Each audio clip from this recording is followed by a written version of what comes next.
Welcome to Mihari's Kitchen, Magic of 2 spoons. Please like, share and subscribe. ఇప్పుడు మీకు పచ్చడి వంకాయతో ఒక స్పెషల్ ఐటెం చూపిస్తాను. అది ఎలా చేయాలో చూసేద్దాం. పెద్ద వంకాయలు పచ్చడికే వాడతారు, కానీ ఈ వంకాయలతో తవా ఫ్రై ఎలా చేయాలో చూసేద్దాం. శుభ్రంగా కడిగిన పెద్ద వంకాయను తీసుకొని రౌండ్ స్లైసెస్గా కట్ చేయాలి. ఈ స్లైసెస్ని సన్నగా లావుగా కాకుండా మధ్య రకంగా కట్ చేసుకోవాలి. ముందుగా ఒక ప్లేట్ తీసుకొని తగినంత ఉప్పు, పసుపు, కారం,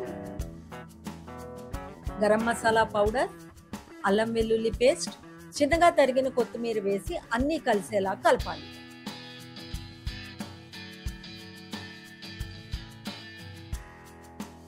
అన్నీ కలిసిన తర్వాత కొద్దిగా నూనె వేసి మరొకసారి కలపాలి.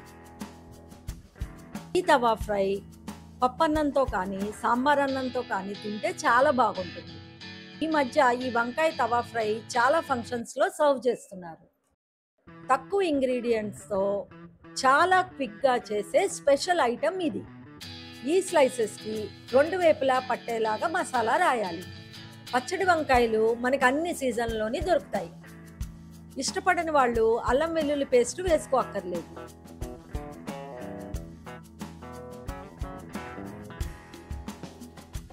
స్టవ్ మీద ప్యాన్ ఉంచి ఫ్రై చేయడానికి తగినంత నూనె వేసి వేడెక్కిన తర్వాత వంకాయ స్లైసెస్ని దోరగా రెండు వైపులా వేగేలాగా వేయించాలి.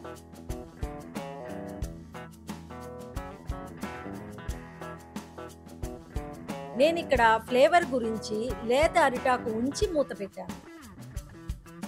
చూసారా ఎంత క్విక్గా రెడీ అయిపోయిందో. కొత్తిమీరతో గార్నిష్ చేసుకోవాలి. అంతే, ఎంతో టేస్టీగా ఉండే వంకాయ తవా ఫ్రై రెడీ. మిహారీస్ కిచెన్ని లైక్, సబ్స్క్రైబ్ చేయండి. బెల్ ఐకాన్ని ప్రెస్ చేయడం మర్చిపోవద్దు.